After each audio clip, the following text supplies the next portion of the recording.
हैं। So today we are going to start with the models of an atom. The first model is given by J.J. Thomson. पहला model किसने दिया था? J.J. Thomson ने आपका first model दिया था एटम का।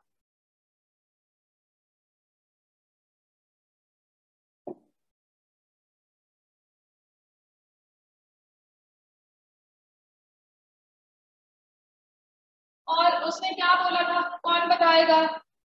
J.J. थॉमसन ने क्या बोला था कि हमारे जो इलेक्ट्रॉन्स हैं और प्रोटॉन्स और न्यूट्रॉन्स को हम कैसे अरेंज करेंगे, हाउ टू अरेंज देम। उसने एक चीज तो बोल दी कि हमारा एटम जो है ना वो सर्कुलर, उसने बताई ये चीज कि एटम जो है वो सर्कुलर है। और उसने इलेक्ट्रॉन्स को ना कहीं भी फिक्स कर दिया था, कहीं भी एमिट कर दिया था। जैसे वो होता है ना, आजकल आपको खाते हैं ना वाटरमेलन होता है ना रेड वाला, उसमें देखते हैं ना बीज कहीं भी मिल जाते हैं। तो उसने उसको बोला कि भाई हमारा एटम जो है ना उसकी तरह है, और जो आपके वो बीज है ना ब्लैक ब्लैक वाले, उसको J.J. थॉमसन ने बोला कि वो इलेक्ट्रॉन्स है, कहीं भी फिक्स कर दिया उसने। सेट कि आपका एटम इज अ सर्कुलर और electrons are embedded anywhere in that atom. But idea पहले से जनरेट हो चुका था कि एटम इज न्यूट्रल, तो उसको न्यूट्रलाइज करने के लिए पॉजिटिव चार्ज कहाँ है? वो जो रेड वाला पोर्शन होता है, जो वाटरमेलन का रेड वाला पोर्शन होता है, उस सारे को उसने बोला कि that portion is positively charge. J.J. Thomson ने बोला कि आपका एटम वाटरमेलन की तरह है, गोल है, इलेक्ट्रॉन कहीं भी है। ये तो स्माइली लग रहा है ना, इलेक्ट्रॉन कहीं भी प्रेजेंट है। बट उस आइडिया को फुलफिल करने के लिए कि भाई एटम जो है वो न्यूट्रल है, तो ये वाला पोर्शन उसने बोला कि ये पॉजिटिवली चार्ज है। बट उसकी ना ये बात किसी को जची नहीं। आगे वाले जो कोई और था इस चीज के ऊपर रिसर्च कर रहा था, उन्होंने उसको क्वेश्चन ये पूछा कि अगर इतना सारा पॉजिटिव चार्ज है तो नेगेटिव चार्ज तो उसको न्यूट्रलाइज कर ही नहीं पाएगा, तो उस चीज को जस्टिफाई नहीं कर पाया था और उसका ये मॉडल क्या हो गया था, फेल हो।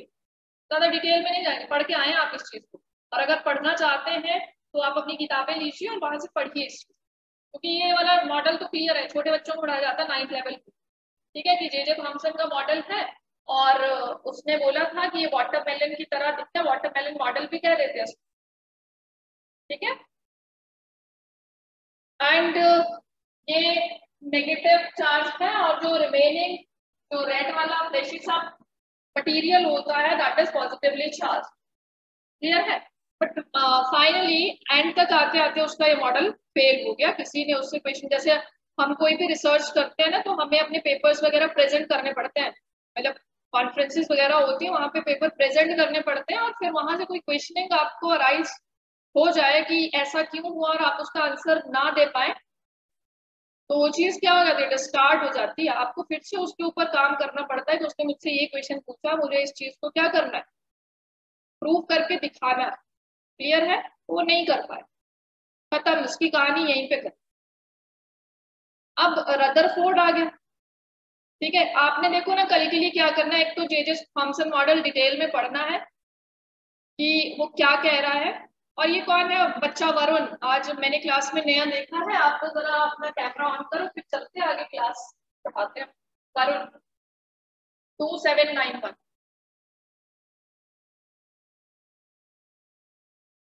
आप मतलब पहला दिन है क्लास में?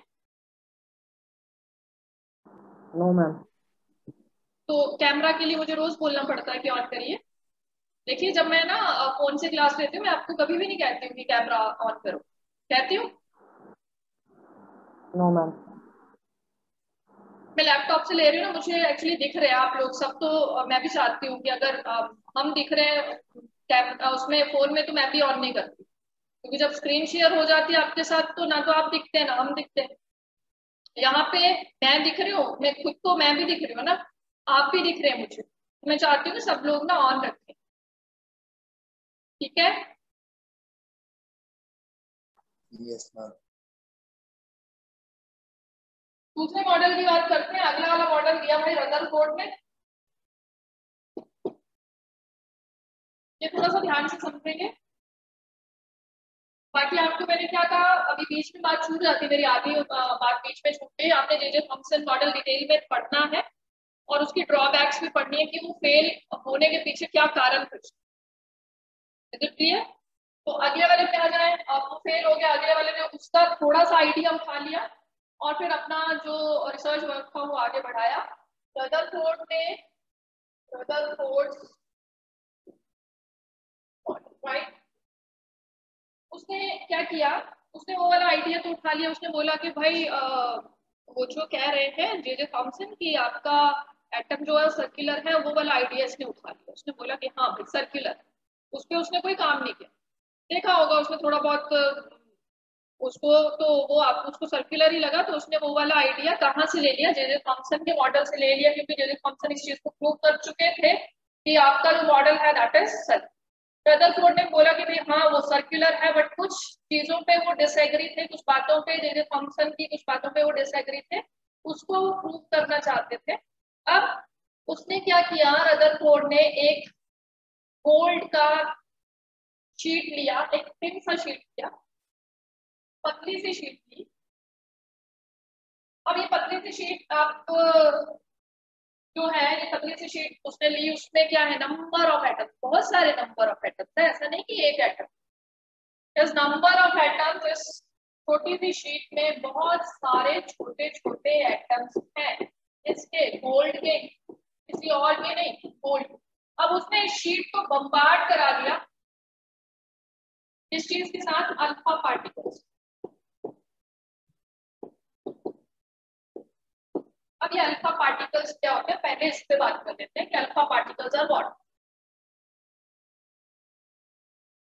अल्फा पार्टिकल्स लिख लीजिए, helium with 2 positive charge, quite heavy, बहुत हैवी पार्टिकल्स होते हैं ये। और वो होते क्या है, किसके होते हैं, वो हीलियम के ऊपर जब 2 पॉजिटिव चार्ज आ जाता है उसको हम अल्फा पार्टिकल्स कहते हैं। क्लियर है? अब ये अल्फा बीटा और गामा जो है ना, इसके लिए भी हमने एक टॉपिक पढ़ना है, that is radio activity. Radio activity में हमारे पास क्या था, रेडियो एक्टिविटी किसने डिस्कवर किया था, रेडियो एक्टिविटी मैरी क्यूरी का नाम सुना है? मैरी क्यूरी के बारे में सुना है कभी? हेनरी बैक्यूलर के बारे में सुना है कभी? नहीं सुना कभी? नहीं। Ishita Katoch yes ma'am. सुना है कभी मैरी क्यूरी के बारे में?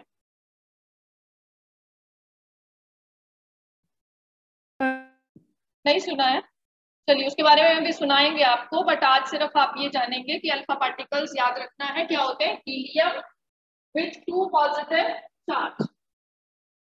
इसको उसने इसके ऊपर क्या कराया, बम्बार्ड कराया। आप ध्यान में रखिएगा कि आपके अल्फा पार्टिकल्स के ऊपर कैसा चार्ज है, पॉजिटिव।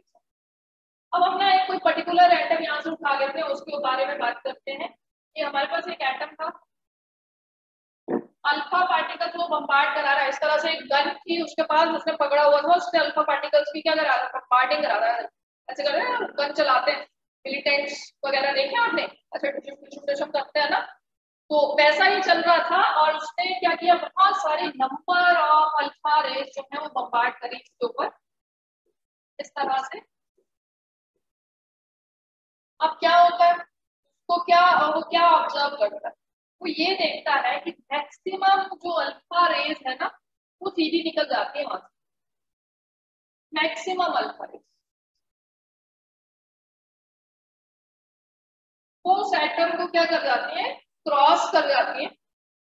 कुछ अल्फा रेज जो है वो क्या होती है, कुछ एंगल से क्या हो जाती है आपके पास, डाइवर्ट इस तरह, और कुछ अल्फा रेज जो है वो जैसे सीधी जा रही है ना, बाउंसिंग बैक हो जाती है, ऐसे मारा और बिल्कुल उसी पाथ पे वापस आ गया।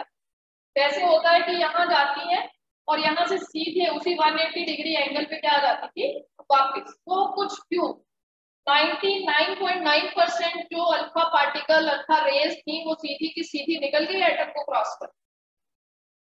कुछ जो थी वो क्या हुई, कुछ एंगल के ऊपर क्या हो जाती है, डाइवर्ट हो जाती है, और बहुत सारी जो है वो सीधी निकल, सीधी चली जा रही। अब इससे उसको क्या पता चला, उसने बोला कि भाई हमने पहले बोल दिया, ये चीज आपको पहले बता दी गई कि ये कैसी है, पॉजिटिवली चार्ज है, सारी की सारी रेज कैसी है, पॉजिटिवली चार्ज। क्लियर। अब पॉजिटिवली चार्ज है, पॉजिटिव चार्ज अगर यहाँ बिल्कुल वो रे जो है वो बिल्कुल एकदम 180 डिग्री के एंगल पे वापस आ जा रही है, इट मीन्स कि उसके सामने भी कैसा चार्ज प्रेजेंट है, कुछ पॉजिटिव चार्ज प्रेजेंट होगा, तभी उससे डायरेक्टली टकराई होगी आपकी पॉजिटिवली चार्ज अल्फा रे, और वो 180 डिग्री एंगल पे क्या हो गया होगा, वापस आ गई होगी। ठीक है ना। एक जैसे चार्ज जो है वो क्या करते हैं, एक दूसरे को रिपेल करते हैं। जब वो एक तरफ से इस तरह से, जैसे वो आपने देखा है ना, क्या होते हैं वो, और रामायण देखा कभी किसी ने, इधर से रावण का तीर आ रहा है, इधर से राम का आ रहा है, एग्जैक्टली इस तरह से एरो अगर मीट करते हैं तो क्या होता वहां पे, ब्लास्ट होता था, मतलब रिपल्शन हुआ उनमें बहुत ज्यादा।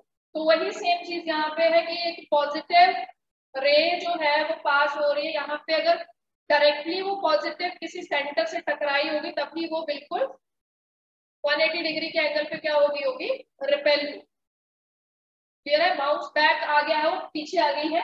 तो इट मीन उसने बोला कि हो सकता है कि इसके सेंटर में, हो नहीं सकता है, यहाँ इसके सेंटर में कुछ छोटा सा पोर्शन है जिसके ऊपर कैसा चार्ज, पॉजिटिव चार्ज, जिसके ऊपर कैसा चार्ज है, पॉजिटिव चार्ज। ठीक है।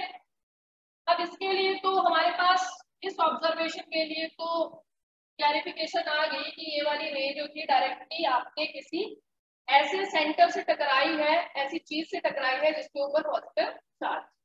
तो यहीं से उसने डिस्कवरी कर दी, उसने बोला कि हमारे पास जो एटम है वो एक गोला है, एक सर्कल है, और उसके बिल्कुल सेंटर में हमारे पास क्या प्रेजेंट है, एक छोटा सा पार्ट है जिसके ऊपर कैसा चार्ज है, पॉजिटिव, और उसको उसने क्या कहा, न्यूक्लियस। उस पॉजिटिव चार्ज सेंटर को उसने क्या बोल दिया, न्यूक्लियस। क्लियर है। तो रदरफोर्ड की देन है क्या न्यूक्लियस के बारे में, न्यूक्लियस का डिस्कवरी किसने किया, रदरफोर्ड। जबकि आपने पीछे देखा जो जे थॉमसन वाला मॉडल था उसमें तो कहीं पॉजिटिव चार्ज की बात नहीं हुई, उसने तो ये बोला कि भाई जो बचा हुआ पोर्शन है इलेक्ट्रॉन को फिक्स करने के बाद वो पॉजिटिवली चार्ज।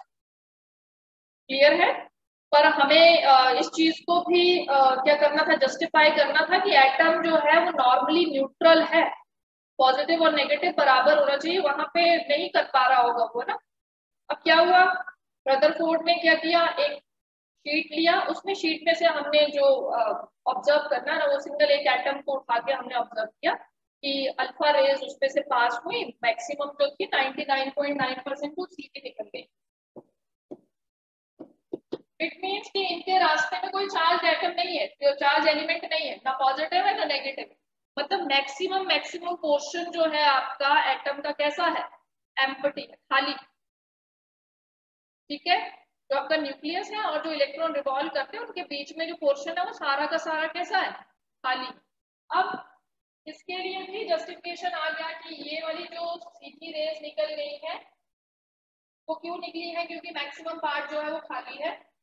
ये जो बिल्कुल 180 डिग्री एंगल पे वापस आ गई है, इसका जस्टिफिकेशन भी हमें मिल गया कि वो एक ऐसे सेंटर से टकराई है जिसके ऊपर पॉजिटिव चार्ज है, और उसको बाद में उसने क्या बोल दिया, न्यूक्लियस।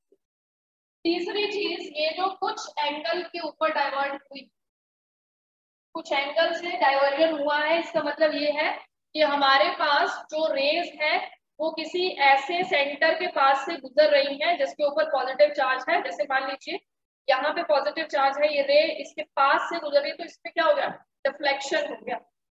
ठीक है। ये सीधी नहीं निकलेगी क्योंकि रिपल्शन होगा ना, ये भी पॉजिटिव है और इसके ऊपर भी पॉजिटिव चार्ज है, जब बिल्कुल पास से गुजरेगी तो क्या होगा, हल्का सा डाइवर्जन ये लेगा।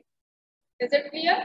तो 3 ऑब्जर्वेशन उसको मिली, और उन 3 ऑब्जर्वेशन के बेस पे उसने बोल दिया कि हमारे एटम के सेंटर में क्या है, न्यूक्लियस है, पॉजिटिवली चार्ज, हमारे पास एक छोटा सा सेंटर है इसके अंदर क्या है, ऐसे सब एटॉमिक पार्टिकल्स हैं जिनके ऊपर पॉजिटिव चार्ज है। तो प्रोटॉन का डिस्कवरी पहले हो चुका था, तो उसने बोला कि हमारे सेंटर में क्या है, प्रोटॉन्स है। बाहर कौन घूम रहा है, electrons are revolving around the nucleus. ये भी आपको रदरफोर्ड ने भी बता दिया ये चीज, electrons are revolving around the nucleus, ठीक है। और साथ में ये चीज बोली कि they are revolving in the circular path. Is it clear? वो कैसे सर्कुलर पाथ में, मैंने कल भी बोला था कि ऐसे ऐसे नहीं, कहीं भी नहीं घूम रहे, कैसे घूम रहे हो, सर्कुलर पाथ में घूम रहे। क्लियर? अब ये वाला मॉडल भी फेल हो जाता है। बड़ी सारी चीजें उसने न्यूक्लियस के बारे में बता दिया, फिर बोला इलेक्ट्रॉन्स रिवॉल्व करते हैं, उसने ये भी बता दिया कि मैक्सिमम पोर्शन जो है एटम का क्या है, खाली। बट स्टिल ये वाला मॉडल फेल फेल क्यों हो गया? अब उसने भी प्रेजेंट किया होगा कि भाई मेरा जो आइडिया है वो ये है अबाउट द एटम, तो किसी ने क्वेश्चनिंग कर दी होगी कि बताइए ऐसा क्यों है, कुछ पूछा होगा। अब ये वो भी बताएंगे आपको कि क्या फेलियर के क्या इसके कारण रहा, इसका क्या रीजन था कि ये वाला मॉडल जो है वो फेल हुआ। अब इसके अकॉर्डिंगली एटम ऐसा है, सेंटर में न्यूक्लियस है, जिस न्यूक्लियस में क्या है, प्रोटॉन्स है और न्यूट्रॉन्स है। न्यूट्रॉन का भी डिस्कवरी हो चुका था, न्यूट्रॉन बोला था न्यूट्रल है, प्रोटॉन बोला था कैसा है हमारे पास, पॉजिटिवली चार्ज। तो पॉजिटिव चार्ज इसकी वजह से है, बीच में रख दिया इसको, इलेक्ट्रॉन्स कह रहा है रिवॉल्व हो रहे हैं अराउंड द। अब आप फिजिक्स में पढ़ते हैं, फिजिक्स में कभी ये चीज पढ़ी है कि कोई चार्ज बॉडी है हमेशा मोशन में है, तो धीरे धीरे धीरे धीरे उसकी जो एनर्जी है वो डेसिपेट होती जाती है, मतलब कम होती जाती है? पढ़ा है ऐसा चीज? कोई भी चार्ज पार्टिकल्स हैं वो अगर मोशन में ही रहेंगे तो धीरे धीरे एनर्जी लॉस भी तो होगा उनका। पढ़ी है ये चीज? नहीं? तो किसी ने ना भाई क्वेश्चन ये कर लिया, उससे पूछ लिया कि ये जो इलेक्ट्रॉन है आप कह रहे हैं कि ये रिवॉल्व होता है, घूमता रहता है घूमता रहता है घूमता रहता है, तो अगर ये घूम रहा है तो इसका एनर्जी लॉस भी तो होगा, और अगर एनर्जी लॉस है तो यहाँ से चलती एनर्जी कम लेवल है, फिर ज्यादा ज्यादा ज्यादा ज्यादा ऊपर की तरफ बढ़ती है। तो कहता है कि अगर ये एनर्जी यूज कर रहा है तो धीरे धीरे भाई इसको नीचे आना चाहिए, ऐसे धीरे धीरे भाई नीचे आता जाएगा, जैसे इसका एनर्जी कम होता जाएगा और एक टाइम ऐसा आएगा कि नीचे से टकराएगा और वहां पे क्या हो जाएगा, एक्सप्लोजन। पर ऐसा तो कुछ भी नहीं होता, हर एक चीज एटम से बनी है, छोटे छोटे पार्टिकल से बनी है, तो ऐसा होता तो एक्सप्लोजन ही एक्सप्लोजन होते रहते हैं ना। समझ रहे हैं? इस चीज का वो कोई जस्टिफिकेशन नहीं दे, वो ये नहीं बता पाया कि इलेक्ट्रॉन जो है वो एक पर्टिकुलर पाथ में ही घूमता है। उससे किसी ने ये क्वेश्चन कर दिया कि आप कह रहे हैं, या पहले जो डिस्कवरी हो चुका उसमें ये कहा गया कि इलेक्ट्रॉन जो है वो एक चार्ज पार्टिकल है, और चार्ज पार्टिकल जब हमेशा मोशन में रहता है तो धीरे धीरे धीरे धीरे उसका एनर्जी क्या होता जाता है, कम होता जाता है। और अगर वो कम होता जाएगा तो एक टाइम ऐसा भी आएगा कि वो न्यूक्लियस के पास पहुंच जाएगा और वहां पे उसके साथ टकराएगा और क्या हो जाएगा, एक्सप्लोजन। पर ऐसा तो कुछ नहीं देखा गया। तो फिर रदरफोर्ड ने बोला कि नहीं है, मुझे इस चीज के बारे में नहीं पता। क्लियर है? तो यहाँ पे उसका मॉडल भी क्या हो गया, फेल। समझ गए? जे थॉमसन आया, उसने कुछ आइडिया दिया, उस आइडिया को किसने उठाया, आपके रदरफोर्ड ने उठाया। रदरफोर्ड ने भी कुछ थोड़ा सा नया बताया आपको, न्यूक्लियस के बारे में बताया, फिर ये बताया कि बहुत सारा स्पेस जो है उसमें एम्प्टी है, पर उसका मॉडल फिर भी फेल हो गया। ये सारी चीजें बताने के बाद रीजन उसका क्या रहा, ये। क्लियर है? अब भाई एक और आगे है मैदान में, दैट इज, उनका नाम क्या है, अगला वाला मॉडल किसने दिया, बोहर ने, है ना? बोहर भी पढ़ा हुआ ना आपने, बोहर का मॉडल पढ़ा हुआ है? Yes ma'am. है ना? बोहर ने क्या बताया था, रुचिका चौधरी आप बताएंगे? रुचिका चौधरी, यस मैम बोलने के लिए नहीं माइक ऑन करना होता है, बाकी जो पूछा उसके लिए भी ऑन रखा था।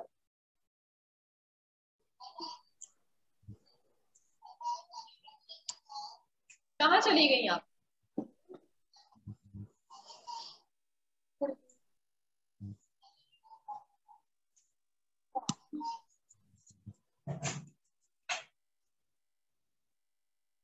चलिए ये लड़की कहाँ चली गई, अब तो है ही नहीं क्लास में।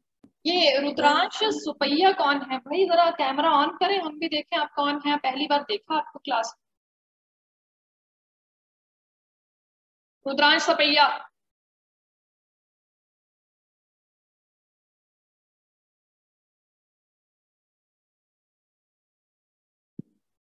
नहीं, आपका कैमरा ऑन हो जाएगा रुद्रांश।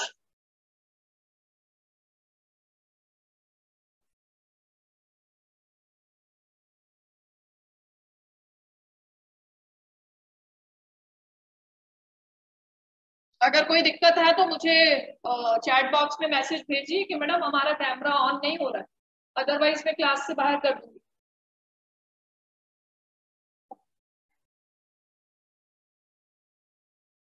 बोलिए।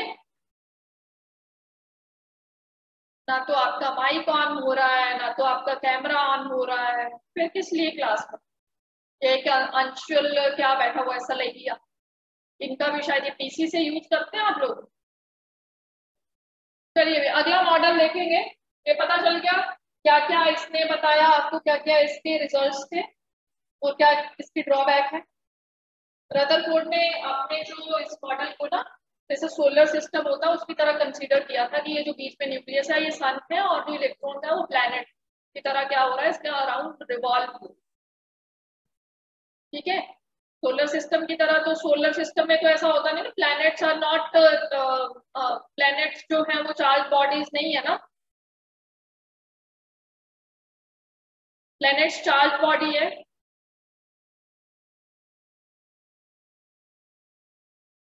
यस और नो।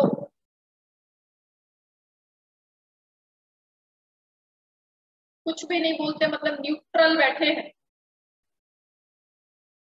क्या हो गया अनमोल गुलेरिया, यस मैम। क्या हो गया, लंच के लिए बुला रहे हैं। No ma'am. चलिए सेहत देख के तो आपकी ऐसा लग रहा है कि लंच की बहुत ज्यादा आपको जरूरत है, जा सकते हैं आपने नो। करना है नहीं।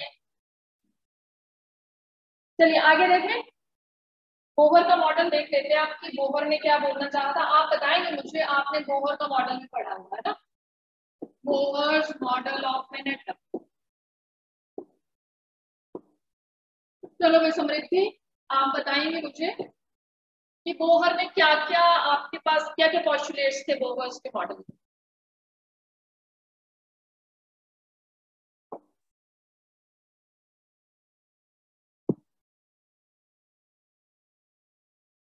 नहीं पता, कोई बात नहीं। ऋषिका।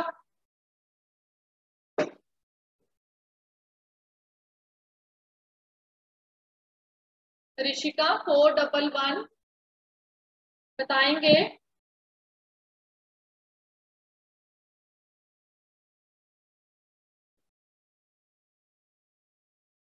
क्या नाम है, आरुषि, सबसे पहले आरुषि क्लास ज्वाइन करती है। आरुषि बताएंगे मुझे बोवर्स के क्या क्या पॉस्टुलेट्स। थोड़ा बहुत आइडिया तो होगा बेटा, 9th करके आए हैं आप लोग।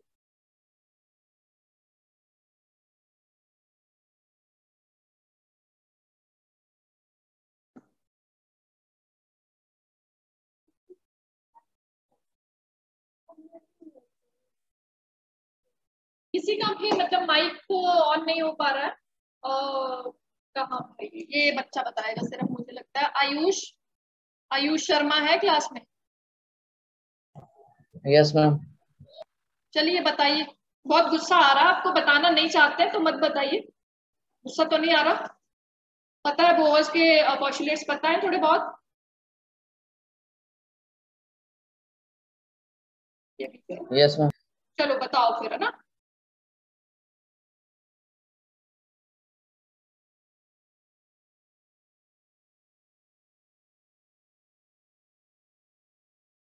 किधर है, गुम हो गए भाई सब लोग।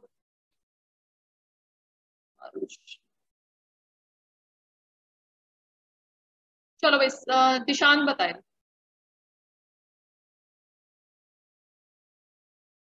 नो मैम, तो माइक ऑन करके बोलना no ma'am.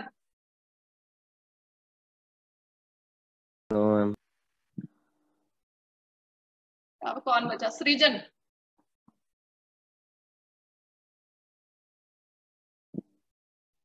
No ma'am. No.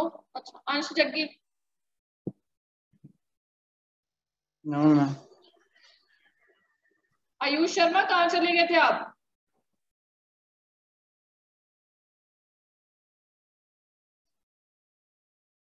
अनमोल गुलेरिया।